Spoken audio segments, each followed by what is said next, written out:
योगी जो आ रहे हैं धार्मिक उन्माद फैला रहे हैं, जो हिंदू मुस्लिम की बात करते हैं उस पर जाएंगे ये दोनों महागठबंधन के उम्मीदवार जीतेगा। यहाँ मोदी जी कल आए हुए थे रात में, यहाँ रोड शो भी किए हैं रांची वगैरह में। क्या फर्क पड़ेगा?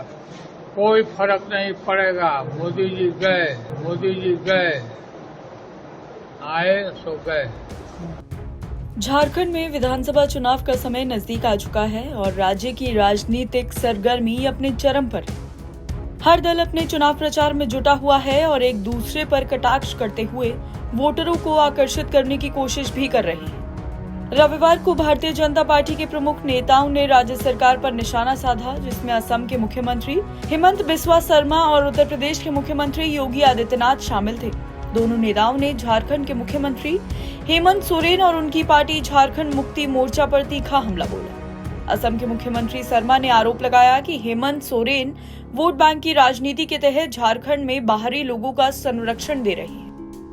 उन्होंने कहा कि घुसपैठियों को स्थानीय संसाधनों और आदिवासी लोगों के अधिकारों को नुकसान पहुंचाने का मौका दिया जा रहा है। शर्मा ने यह भी कहा कि वो किसी भी हालत में घुसपैठियों के बच्चों को आदिवासी दर्जा नहीं देंगे, चाहे उनके पिता बाहरी हों या मां स्थानीय। इस बयान के बाद राज्य में राजनीतिक तापमान और ज्यादा बढ़ गया है। उधर झारखंड में महागठबंधन का समर्थन करते हुए आरजेडी प्रमुख लालू प्रसाद यादव ने भाजपा नेताओं पर पलटवार किया है। लालू यादव ने सीएम शर्मा और योगी आदित्यनाथ पर तंज कसते हुए कहा है कि हवा में उड़ जाएंगे दोनों और विश्वास जताया है कि राज्य में महागठबंधन की जीत सुनिश्चित है। प्रधानमंत्री मोदी के झारखंड दौरे और रोड शो पर उन्होंने टिप्पणी करते हुए कहा कि इससे चुनाव परिणामों पर कोई फर्क नहीं पड़ेगा। उन्होंने व्यंग्यात्मक लहजे में कहा है कि मोदी जी आए, गए और चले भी गए, इससे जमीन पर कोई बदलाव नहीं आएगा।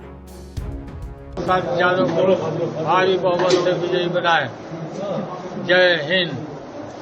जिस तरह से हेमंता बिस्वा चाहे योगी जो आ रहे हैं धार्मिक उन्माद फैला रहे हैं, जो हिंदू मुस्लिम की बात करते हैं उस पर जाएंगे ये दोनों महागठबंधन के उम्मीदवार जीतेगा। यहाँ बयान दे रहे हैं बटोगे तो कटोगे। नहीं वो योगी आते हैं बोलते हैं बटोगे तो कटोगे, उस पर क्या कुछ कहेंगे? बात बोलता है।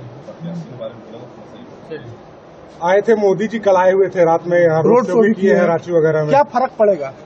कोई फर्क नहीं पड़ेगा। मोदी जी गए आए सो गए। चलिए। बरकट्ठा में क्या लगता है कि जानकी यादव की जीत होगी? महागठबंधन वापस राजद यहाँ पर अपना गढ़ बना पाएगी। हाँ पूरा। ओके चलिए।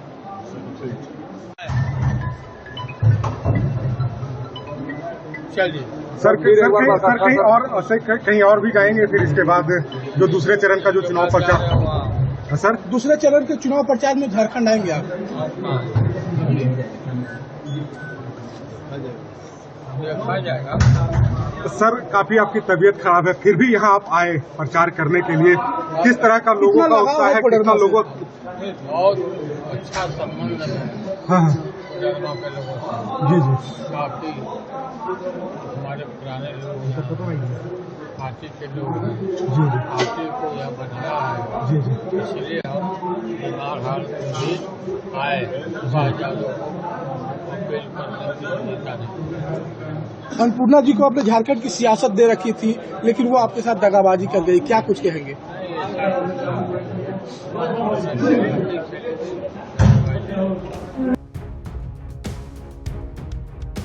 आपको बता दें कि हजीराबाद की एक जनसभा में उत्तर प्रदेश के मुख्यमंत्री योगी आदित्यनाथ और जनता से भावनात्मक अपील करते हुए एकता का आह्वान भी कर रहे थे। उन्होंने कहा कि झारखंड के लोग एकजुट होकर भाजपा का समर्थन करें ताकि समाज में शांति और स्थिरता बनी रहे। आदित्यनाथ ने कहा कि जब जब जाति, भाषा और क्षेत्र के नाम पर समाज को बांटा गया है, तब तक लोगों को विभाजित किया गया है।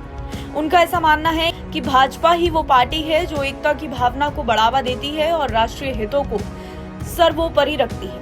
इस बयानबाजी के बीच झारखंड के लोग इस चुनावी माहौल में विभिन्न दलों की नीतियों और योजनाओं का विश्लेषण भी कर रहे हैं। चुनावी रैलियों में पक्ष विपक्ष के बीच बढ़ती बयानबाजी से ये स्पष्ट हो रहा है कि झारखंड का ये चुनाव न केवल राज्य बल्कि राज्य की राजनीति के लिए भी काफी महत्वपूर्ण साबित होगा।